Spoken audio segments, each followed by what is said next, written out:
All right, welcome everyone to the Congressional and Legislative Careers Panel focusing on Capitol Hill in Annapolis.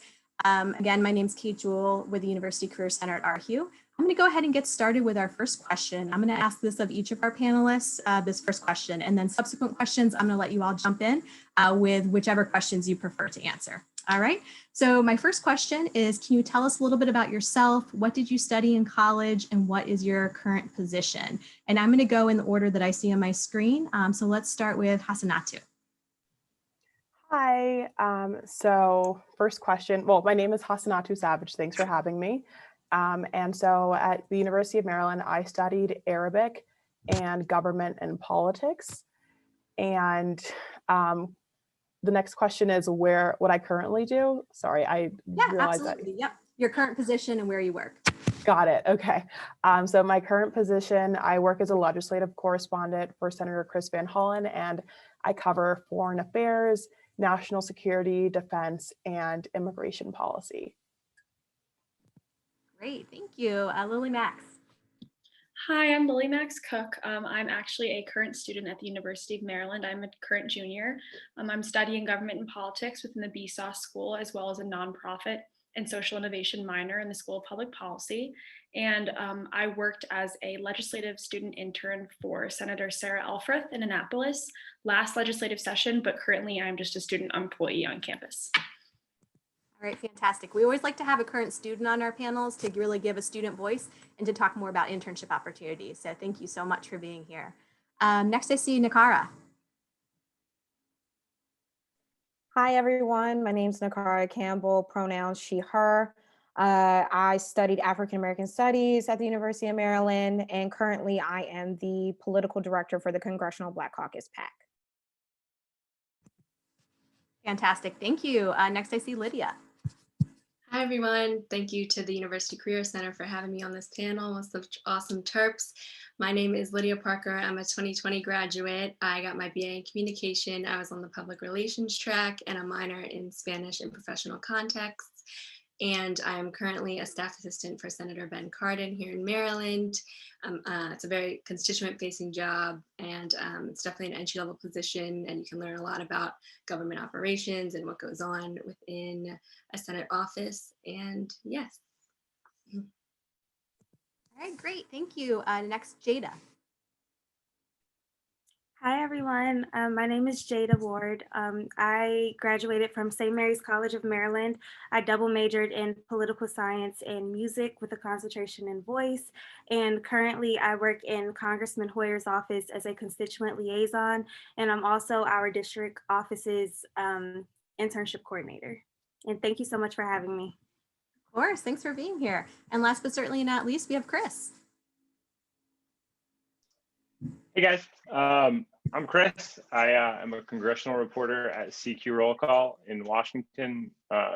We're like sort of a smaller news outlet. We cover Congress, so there's a lot to report on these days. I'm sure some of the other folks on the panel have seen my email being like, hey, what's going on over there? And then you know, being generous enough to give me some answers. Anyway, yeah, so I got my master's at Maryland. Let's see, I graduated in 2018. I had worked in local papers in several different markets before I went back to Maryland. My undergraduate from North Carolina State was actually in like language writing and rhetoric, not exactly journalism centric, but I kind of came up through local papers and then got my master's and focused on data journalism at Maryland, and then got this job at CQ Roll Call. So yeah, I've been there for about 2 years. I was their online production editor for about a year, and then I moved over to the congressional reporting beat. So yeah, I think that answers all your questions, right, Kate? Yeah, that's perfect. Thank you so much. I'm going to stop sharing my screen in just a moment and put it on speaker view. But for my next question, any of you can jump in. What advice do you have for students hoping to gain experience in this field? And I know you all are in slightly different roles, but what advice would you have to students who are trying to get into the type of role that you have?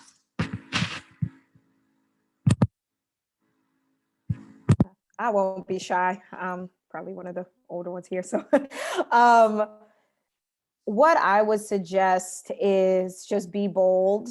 If you see something, go for it. Definitely use LinkedIn. That's probably your best resource. People love to talk about themselves. So I would just say, do like, hey, like reach out like, hey, I love what you do. I also went to Maryland. And then also just say like, hey, do you have 5-15 minutes, like just to do an informational coffee chat?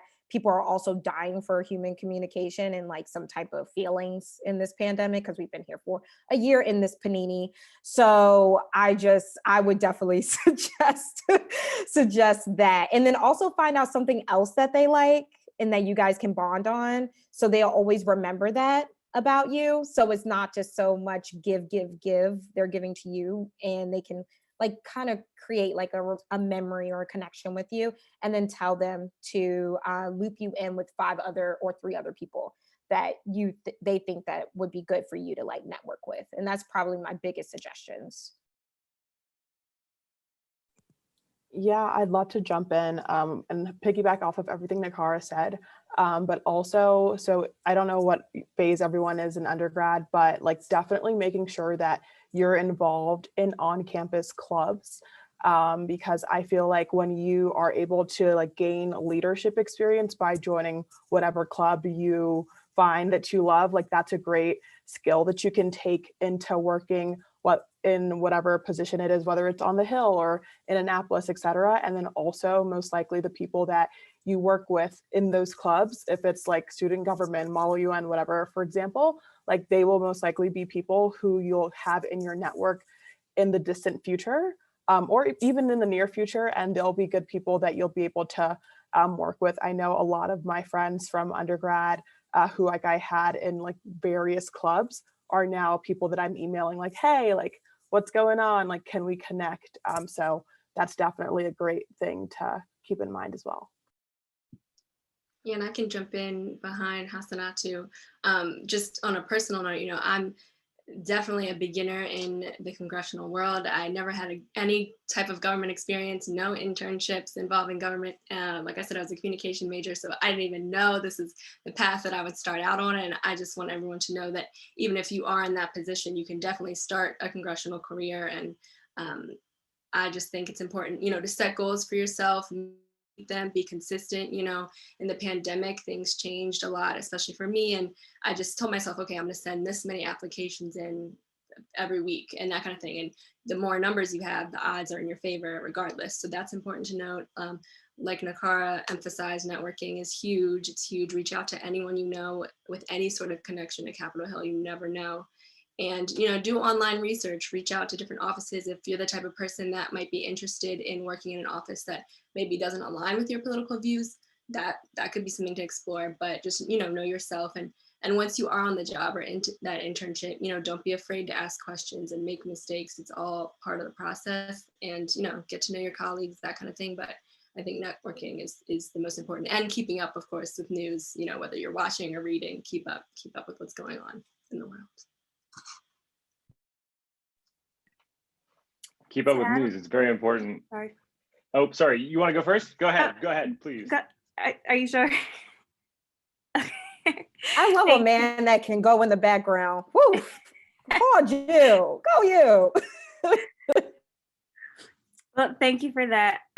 Just to add on to what everyone has been saying, literally take advantage of every opportunity. I hear so often, especially on social media, people say that college is a scam and all these excuses for not doing it.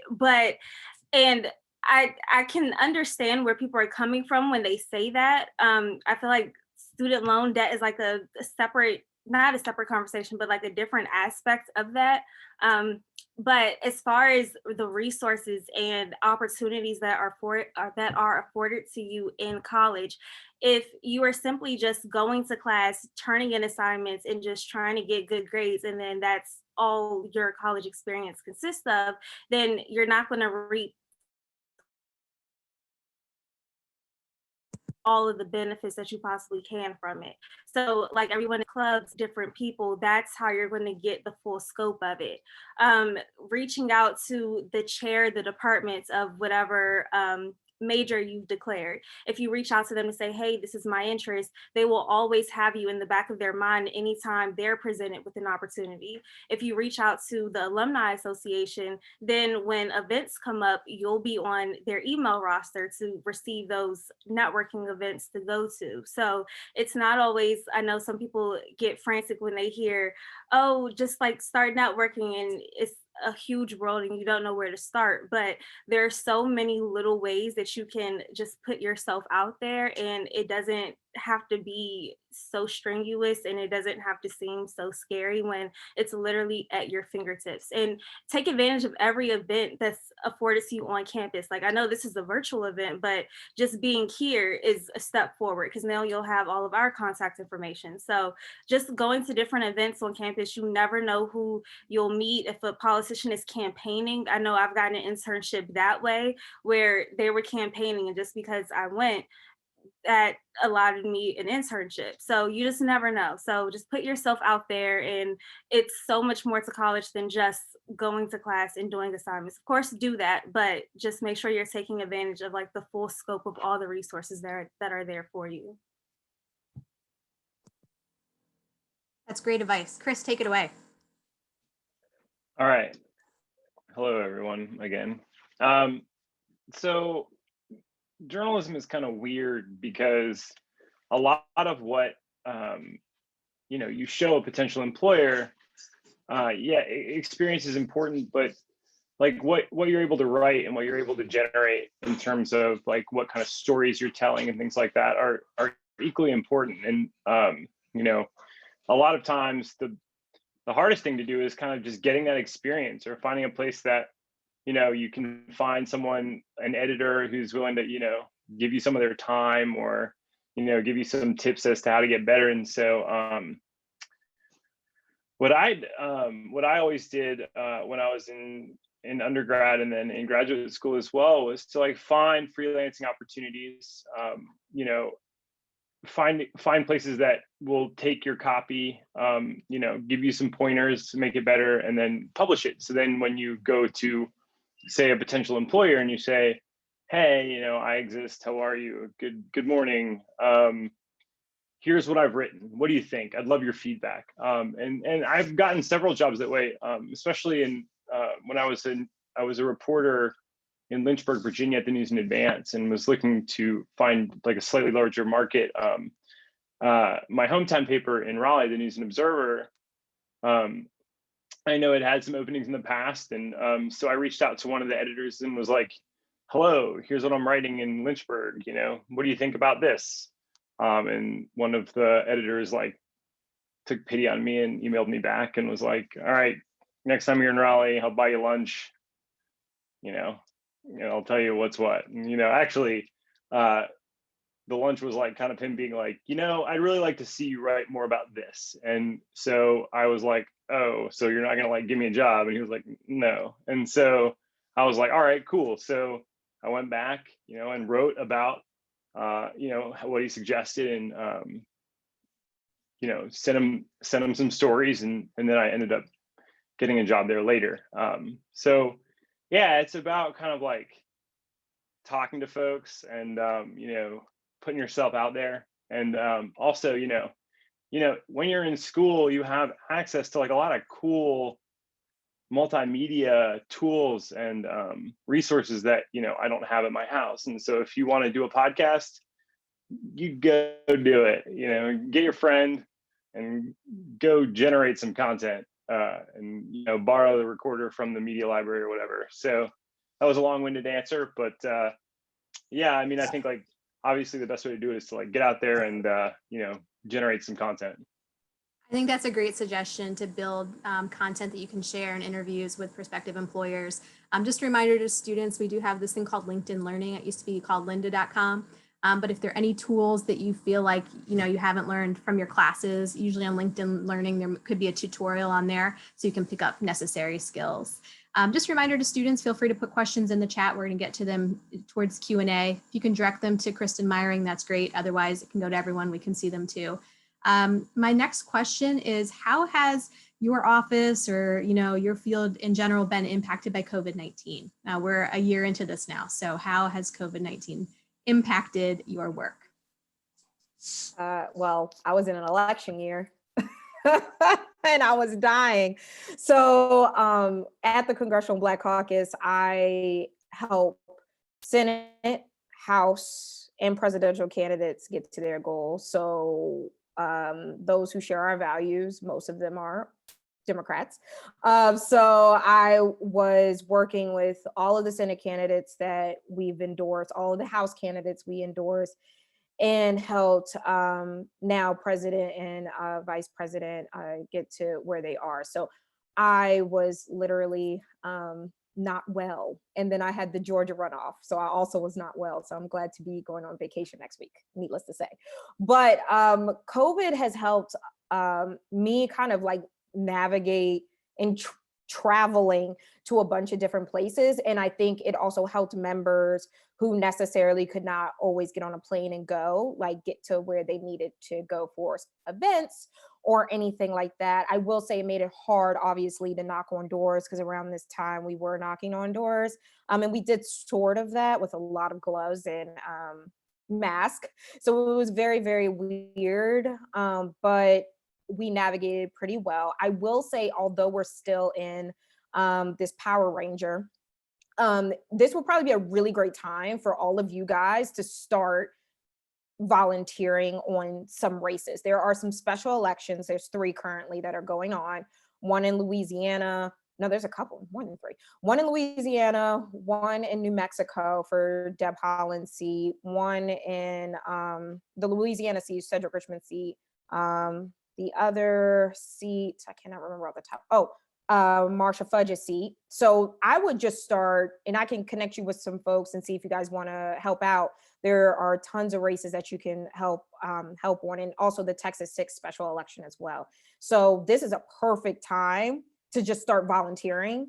So you have that experience on your resume, because I was fortunate enough to have 2 internships under my belt, and that's how I got my job when I first got out of college. So this is a perfect opportunity to use this at your advantage to go ahead and start volunteering, because people aren't expecting you to travel to them. So I would use this time for sure.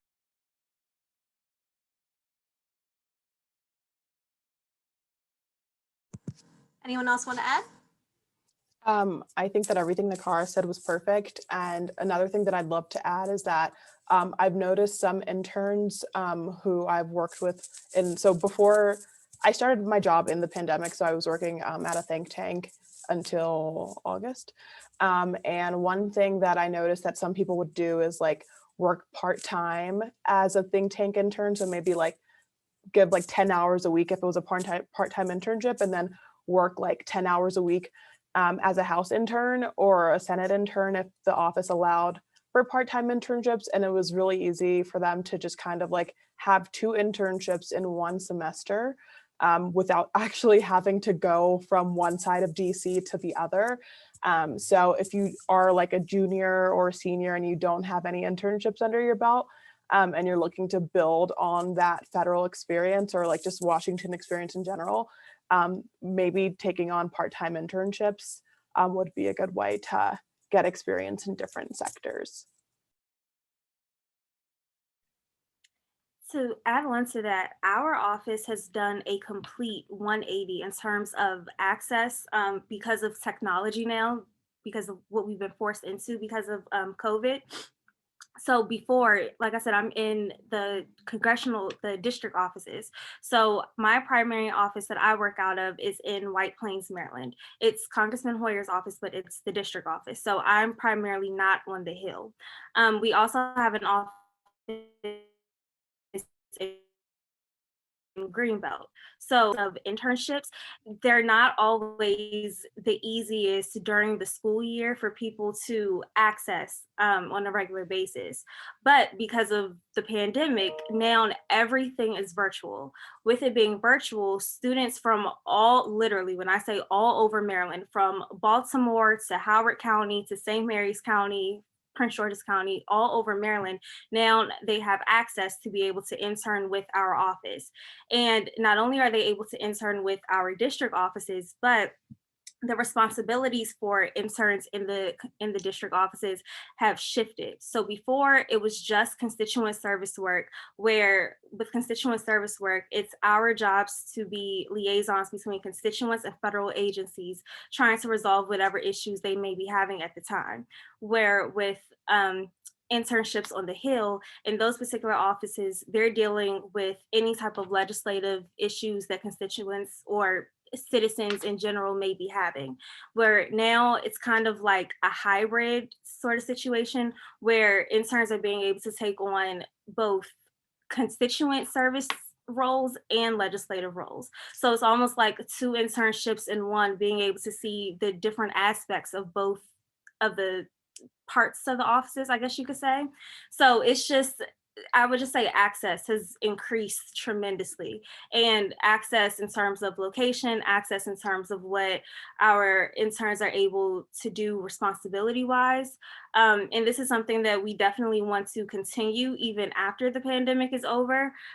We will always have in some form an aspect of virtual internships. So I think that's just the biggest thing that an advantage out of all of the hardship that has come from this period that our office is definitely taking advantage of, and that we want to offer students, because internships are literally the gateway into getting into Congress, basically. So, yes.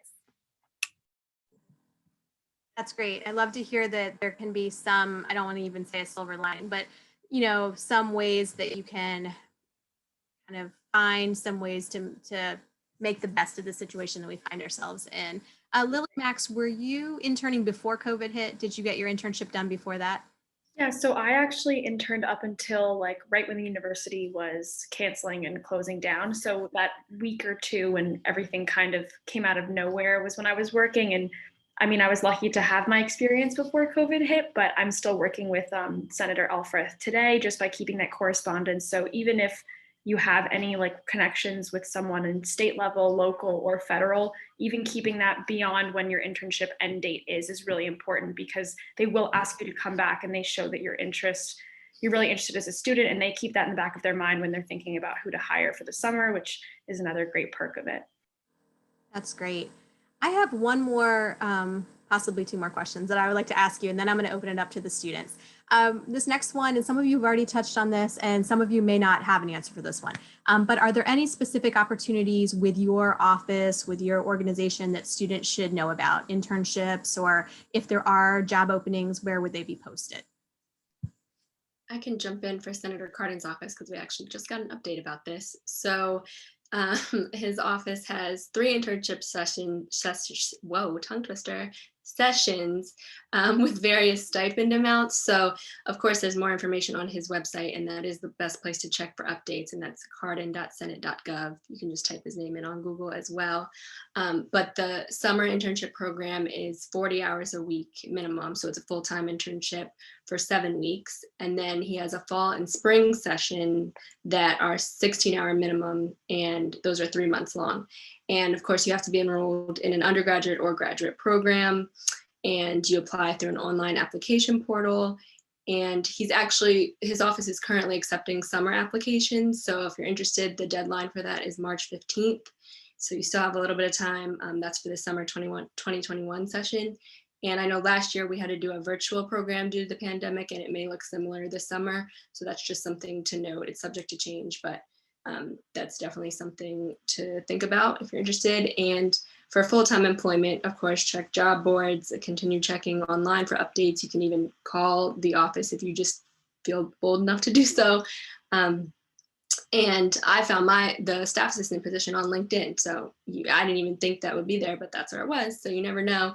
And, that's just important to know. And, I can only speak as someone who was recently hired, but it's impressive when you find a team that's, very welcoming, kind of a family environment, and always, willing to encourage your curiosity. So that's something maybe to look out for, but definitely any summer internship people, you can still apply.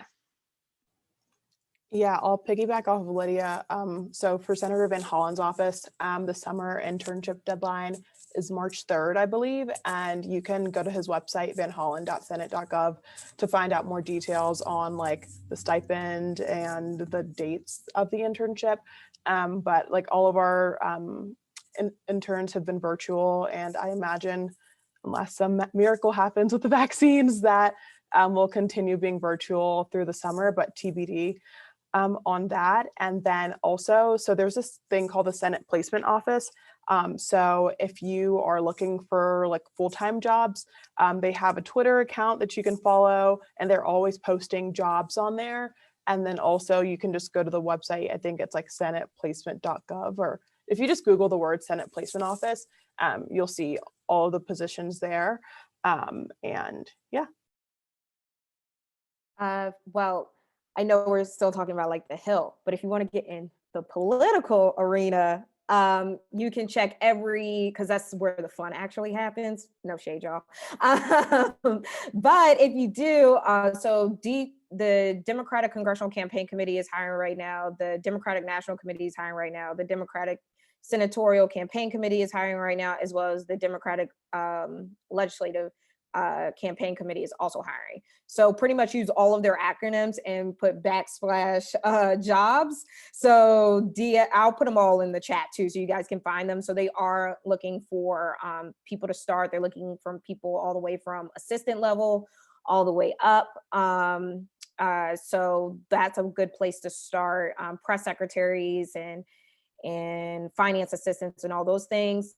They are also looking for interns on a rolling basis. I know that for a fact. So if you are interested, I'll drop my campaigns at cbcpac.org, so you guys can get in touch with that. But I talked to all of the House offices as well, and they definitely hit me up a lot for staff and for interns. So I'll definitely send that out if you guys want. But those are the main places to check. Just your major party committees for sure. They always are looking for people for jobs. And then I think it's called House Vacancy for the House side. I think it's, if you Google House Vacancy, you can sign up for the newsletter that comes out every Friday or something like that. So you guys can find that out too. And they have jobs and internships as well. So that's a good place to start. And then of course, one more thing.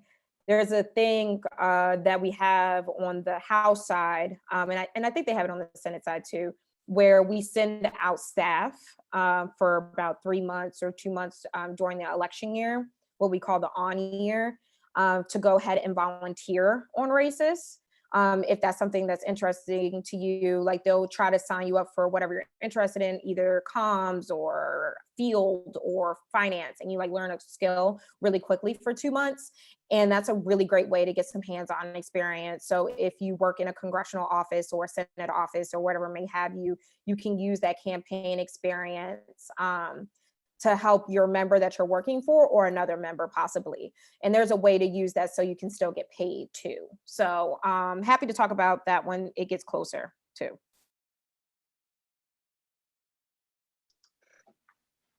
I'll just chime in too. Oh, sorry. No, you go first. Oh, no, you go first, Jada. It's your turn. Chris, you go. Okay. So there's like, it's a little bit more decentralized for journalism. There's a couple like websites that kind of act as clearinghouses for jobs. Journalismjobs.com is one. And then a lot of like major networks will have like pages where they post jobs. Like CNN has like an employment page where they post all of their jobs and internships. NBC, ABC, CBS is all the same way. And it works similar with the Post or major newspaper chains like Gannett, GANNETT, McClatchy, you know, these like larger, Lee is another one, LEE. They have like websites that will have all of their jobs in one place. And then our company, CQ Roll Call, is owned by a company called Fiscal Note. which is like a tech startup in DC, and all of their careers are at careers.fiscalnote.com. So that's where you'll find, I think they're hiring for a couple jobs right now that require some experience as a reporter. But they also, I mean, if you're interested in like, sort of like, they do like data analysis and sort of more, it's a tech startup that does like analysis and like other kind of like political adjacent type things. They like track legislation, and it's more nuanced than that. And I apologize for doing such a terrible job describing my parent company, but yeah, I'll put the link chat. Great. And Lily Max, I saw we had a question in chat about internships in Annapolis. So if you want to talk a little bit more about how you found yours, that'd be great. Yeah, so I actually found my internship from reaching out to a state senator, like in my own time, a part of the independent research project. And we just kind of had a back and forth email chain for a while. And then after going to Miss Catherine Hobbs, who's here today, she helped me figure out where I needed to be placed and how to apply via the GVPT Maryland General Assembly course. So once that application was done, I kind of already knew I would be placed in her office from that previous correspondence. So it kind of just goes to show that if you do a little effort in reaching out to a state senator or House member who maybe serves on a committee that you're really interested in, like education and environment, and you talk to them about issues you care about or any bills that they're sponsoring or co-sponsoring, you're going to already have your foot in the door for when you eventually are able to get that internship. So that is something that really helped me in my job at Annapolis, and just being a part of the Maryland community. They see you're a University of Maryland student, it's an automatic smile on everyone's face, which is very welcoming. So Annapolis did feel like home, and I really recommend it for anyone who's looking to do a 2-day to 3-day a week internship while they're in college. I just saw a quick follow-up question in the chat. I'm not sure if you're going to have insight into this, but any tips for full-time jobs? Yeah, so my legislative director in Senator Elford's office was actually a current University of Maryland student in his last semester, just finishing up some credits. And he started off as an intern, just kind of stayed there, and she offered him a job right away. And I've been offered employment there for the summer as well. So those relationships really carry over. And even something as small as a 2-day a week internship for only one legislative session can lead to a full-time job, just depending on how invested you are in like the relationships that you build with that office. That's great. I think I'm going to ask one more quick question, and then we're going to go to the Q&A. And I did not give this question to the panelists ahead of time, but I'm hopeful that you can roll with me on this, because I think it'll be helpful for students. I see students kind of struggle with the different entry-level job titles and what they mean. I know not all of you are entry-level, but I'm wondering if you can tell us what your job title is and maybe break it down to like your top 4 or 5 tasks. I know every day is different, but kind of what's your job title and what are like the core parts of your job? So I'm a staff assistant, which is definitely considered an entry-level position. And I would say like top priority, like when I was in training and taking notes, was the phones. You're on the phone a lot, no matter what day it is. And you are talking to constituents about whatever their issue or opinion is at the time. And you're kind of like the connector of everything. Like you send messages to, whether it's a caseworker or if it's a legislative staff member about what that issue is. So it's a lot of emailing, it's a lot of phone calls for sure. You handle, in the staff assistant role, you handle a lot of mailing tasks. So whether that's sending out birthday letters or citations, which, for anniversaries, store openings, that kind of thing. So a lot of mailing. So it's a lot of like administrative messaging that you're doing, and really just anything else that you're interested in. You usually are encouraged to speak up about that, so you can start, inquiring about what you want to do post being a staff assistant, because it's definitely a kind of a stepping stone role. Like I said, it's entry level, but you can start thinking about what you want to do after that, and that could change depending on what you learn while being a staff assistant.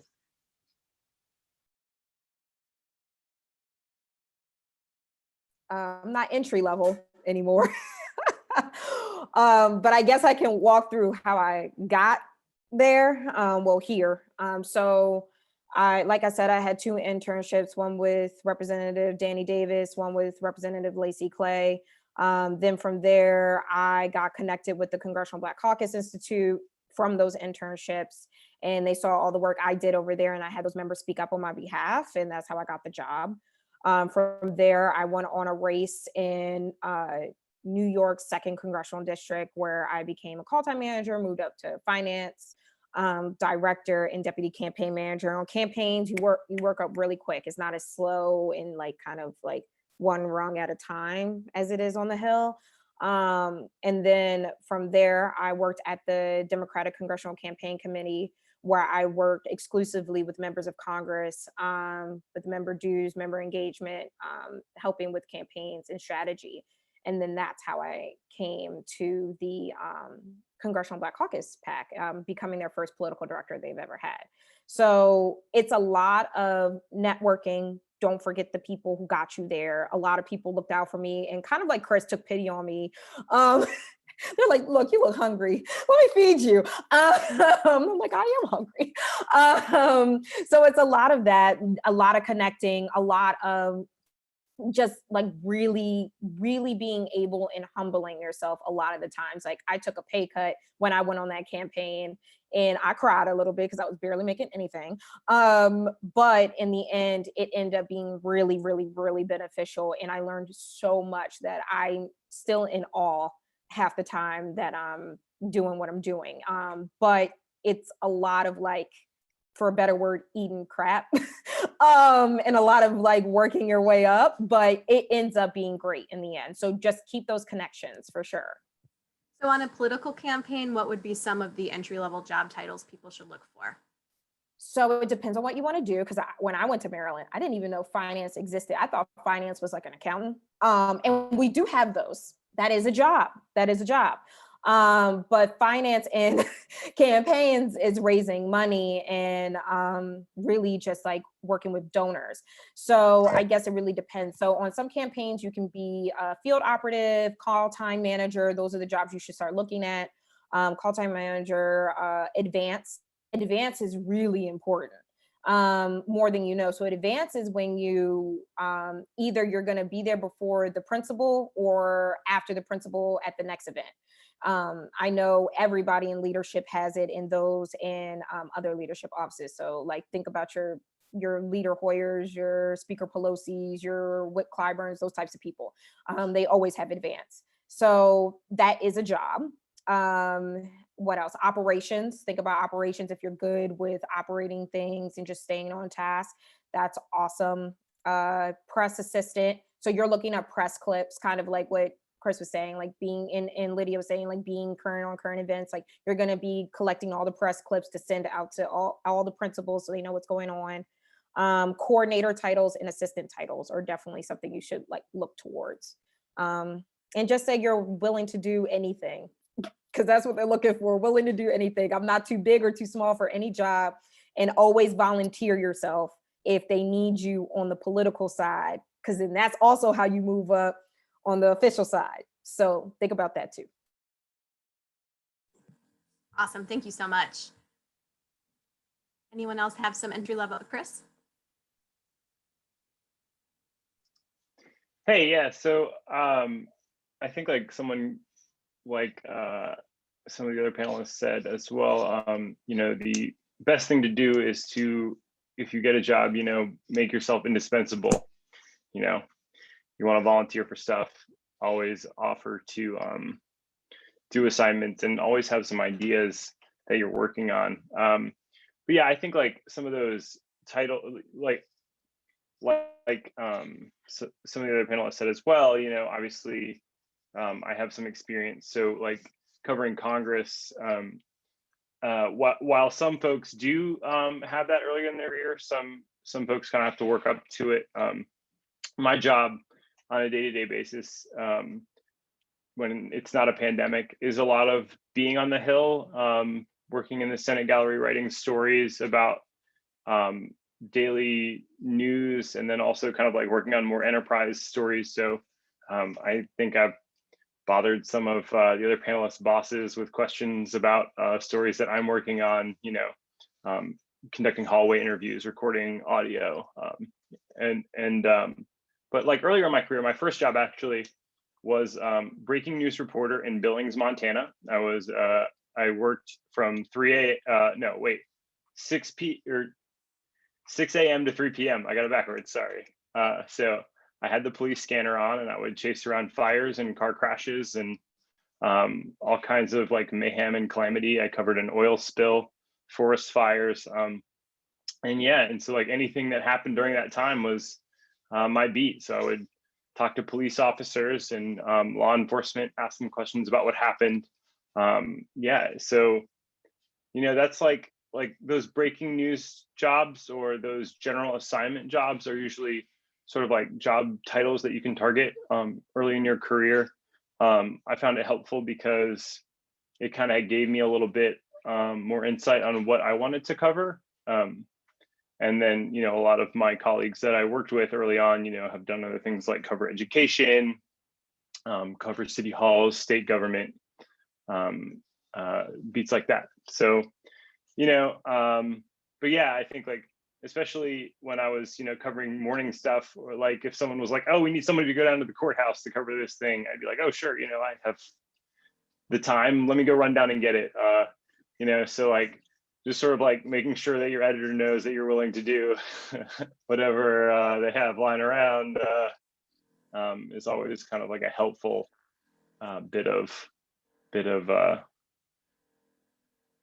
skill to have, I suppose. So absolutely. Hasanatu or Jada, any insight into your job title and some of your job duties? Yeah, sure. So my title is legislative correspondent. And it's interesting because depending on what office you're in, that title will mean something very different, and especially if you're on the House side versus the Senate side.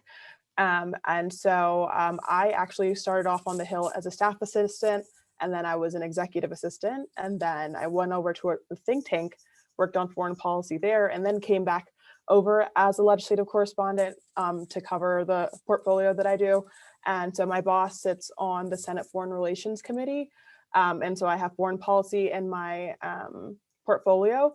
And so if your boss sits on the committee for what you're working on, odds are you'll probably be doing more than what the traditional role of writing letters to constituents in response to whatever policy questions they have. So if someone's like, oh, like, I want your boss to co-sponsor S526 or something like that. And then like my job would technically be to create correspondence for them to get a response on whether or not he's supporting it and why. So that's the primary role as an LC, but for the most part, so I have a policy advisor for the various aspects of my portfolio. So it'll be me and then like a senior person. And a lot of that is working to write like dear colleague letters. So it's basically we're collaborating with other Senate offices and maybe sending a letter to the administration urging them to support something specific. And I would help draft that text along with my colleagues and send it to other offices and see if they'll sign on. And similarly with bills, getting bills for the senator to sign on, or maybe helping author something, and obviously like getting the senator to support it. And basically we would pitch it to him and recommend that he co-sponsors or co-sign something and explain why. And I think that's what a lot of my day-to-day looks like. And then of course, meetings with constituents and stakeholders. Right now it's appropriation season. So you have several organizations writing in to meet. So that's also what a lot of my days look like, just kind of listening to what different organizations want in the upcoming budget bill and why, and just taking notes and listening and then passing it along to the team so that the senator is aware of what constituents and different stakeholders around the state are looking for, and then making decisions from there. And so it's a very like long, depending on the day and depending on the time of year, there's a long list of things that you could be doing in my role, but it's definitely what you make it. I know some people have this role and they're like, oh, I just write mail. I mean, there's nothing wrong with writing mail, but if you would like to move up the chain to be a leg aide or a legislative assistant, et cetera, like just putting in that extra time to do more and making yourself available, as everyone else on this panel has mentioned, and just letting your supervisors know, like, hey, like, I'm willing to do more than write mail, like, let me know what I can do. And that just really takes you a long way. And yeah, so that's essentially what my role is, the legislative correspondent. Thank you so much. Jada, do you want a little insight into your job title? That'd be great. Thanks. Sure. So I was hired as a constituent liaison, and like Lydia,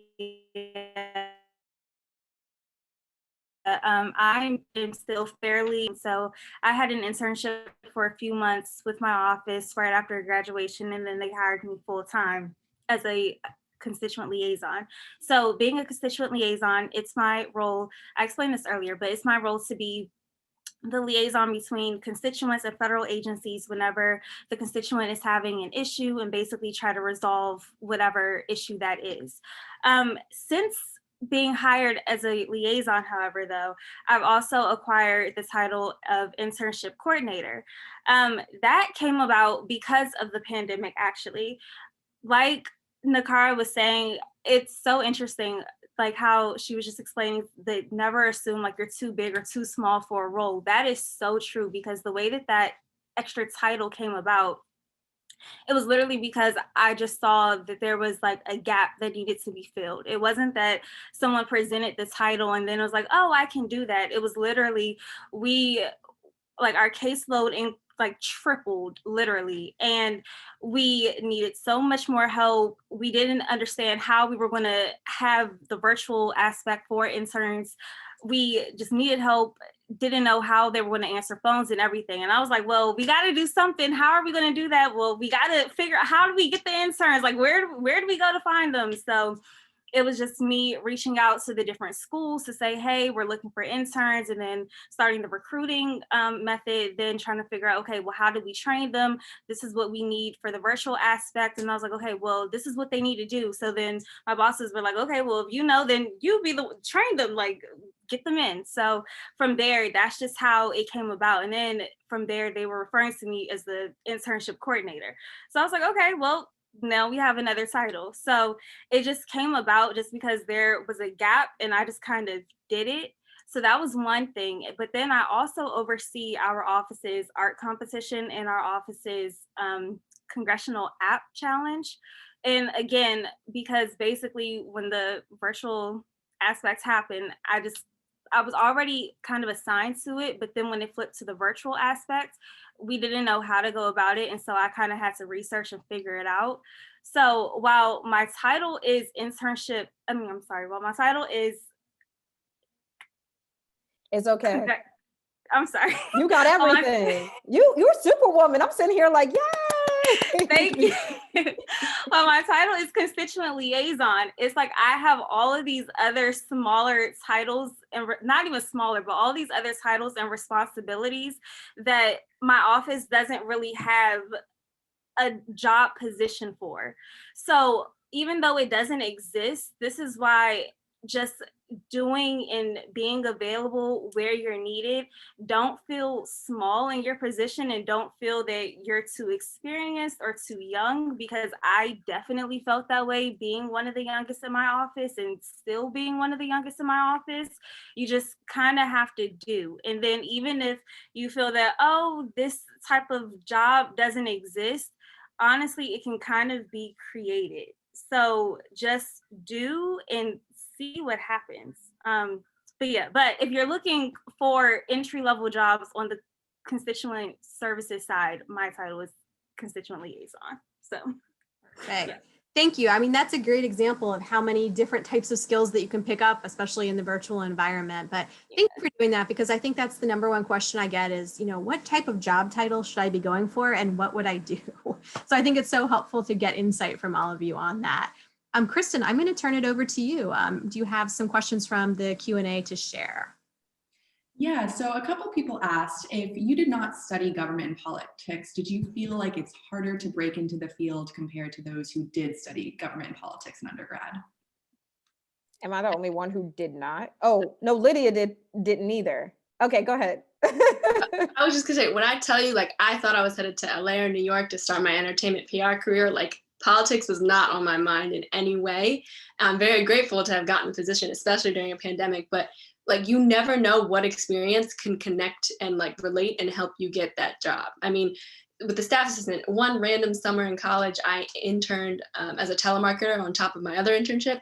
And what am I doing now as a staff assistant? I'm on phones all day and talk with people that aren't always that pleasant, but I could translate that skill right to the staff assistant position. You never know what, I know you hear that a lot, but just know that you never know what can help you get into Congress and or anywhere on the Hill, you know.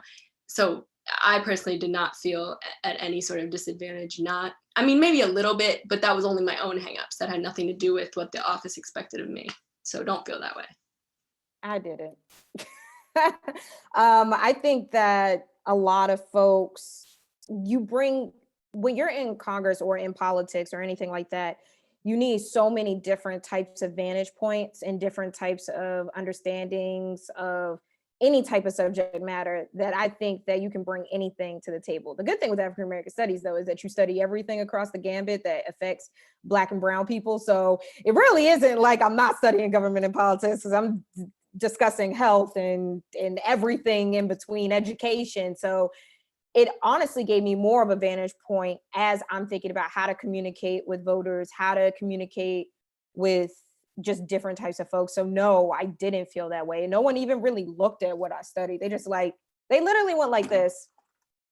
You graduated, cool. All right, so let me hear about yourself. And I'm like, oh, okay. They're really just looking like, can they connect with you? Are you not weird? Like, can you talk to people?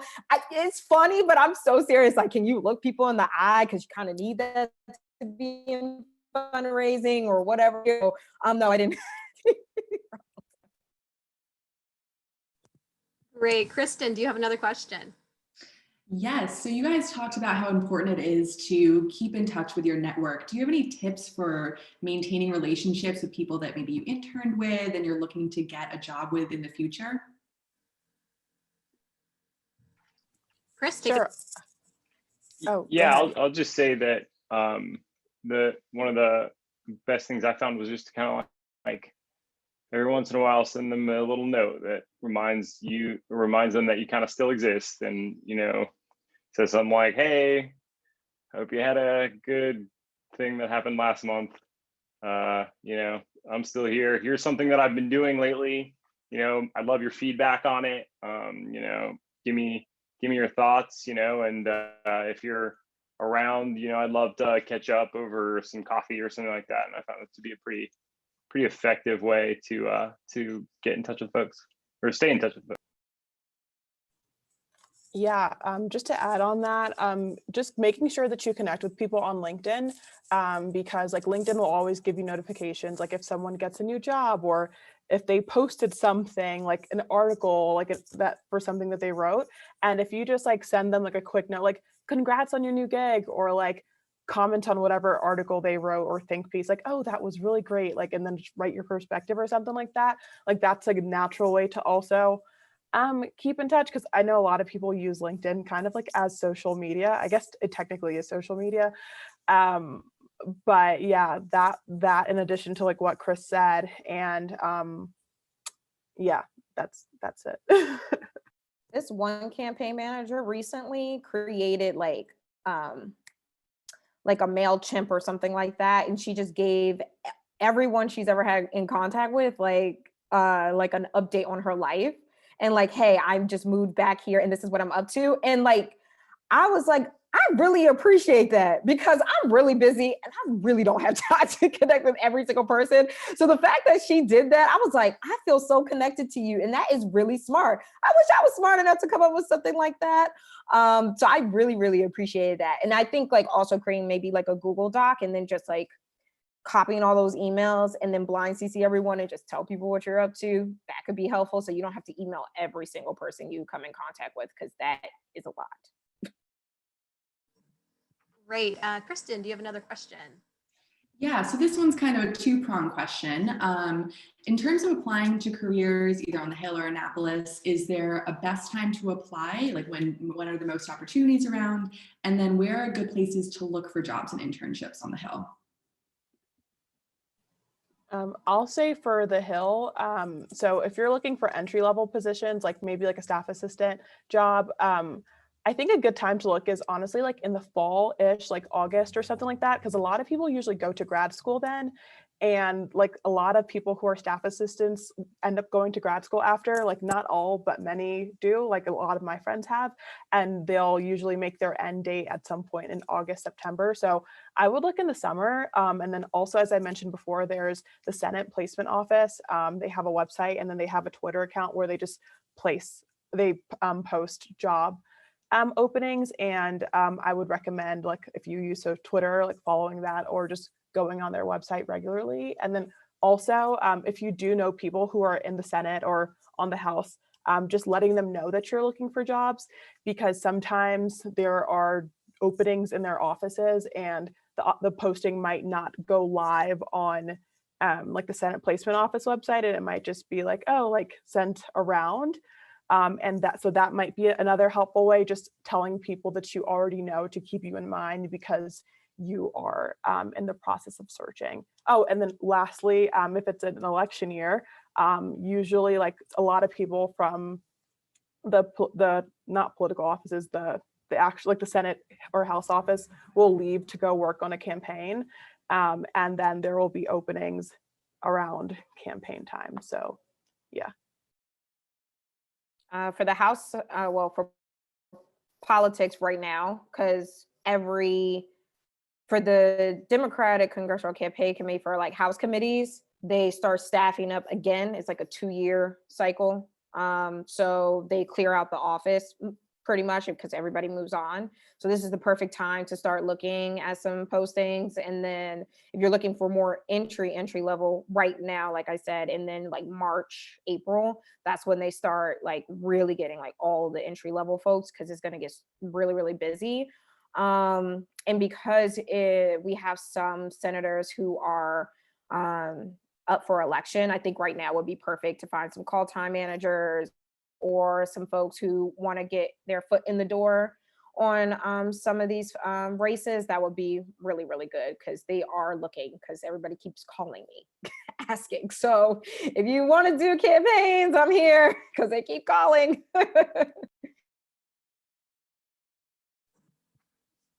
Anyone else have anything to add on this question? Yeah, I can speak on Annapolis just as a student from the student perspective. I'm an out-of-state student, so I had no idea what was going on in Maryland state politics, which was both an advantage and a disadvantage. But one of the great things about University of Maryland is just every department can point you in the right direction. So I reached out to both the School of Public Policy department for internship advice, as well as BSOS. I'm actually a BSOS ambassador, which kind of brought me into that realm as well.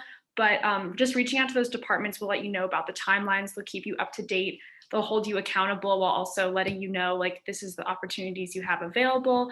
So just make sure that you're keeping in contact with those people that are there to help you, and they can kind of lead you in the best way to get you to that end job. Fantastic. And I think I see Catherine raised her hand. Catherine, do you want to add something? Feel free to. I just posted it in chat that if students who are interested in the English honors sequence need to apply now, as in the deadline probably passed, but they'll probably let you in for the course, the first course in that sequence for Maryland General Assembly applications. But the formal deadline is on or about Halloween. However, there are always students who land Maryland General Assembly internships after Halloween by going through their own delegation. So, whoever represents you, go directly to them, because the session doesn't start till January. So I posted all that in chat. Perfect. Thank you so much, Catherine. I really appreciate that. Just to wrap up, because I know people are ready to get to dinner and our panelists have very busy jobs as well, I wanted to share just a couple quick resources on the screen. For the students, if you're not aware, we have these vault guides, which are basically like ebooks that you can read on different career fields. So we put the direct links to one on government jobs as well as one on politics, public policy, and activism. You should be able to access them via those links there or through Careers for Terps. And on the right-hand side, you can see a couple upcoming events. BSOS is doing this awesome series of career chats. You don't have to be a BSOS major if you're interested in the topic. So there's one coming up on the federal government, another one that's federal government and legal. And then I'm running a virtual career shuttle, which is a virtual information session with WilmerHale Law Firm, and they're going to focus specifically on jobs that you don't need a law degree for. So if you're thinking of paralegal positions or other kind of research heavy positions like that after graduation. So there's so many other career events you can check out. You can go to careers.umd.edu. We have a calendar of events you can check out right there. Stop sharing here. If we can give a virtual round of applause for our panelists. Thank you so much. Learned so much great information from you today and just really thank you for being here. I'm going to go ahead and stop recording.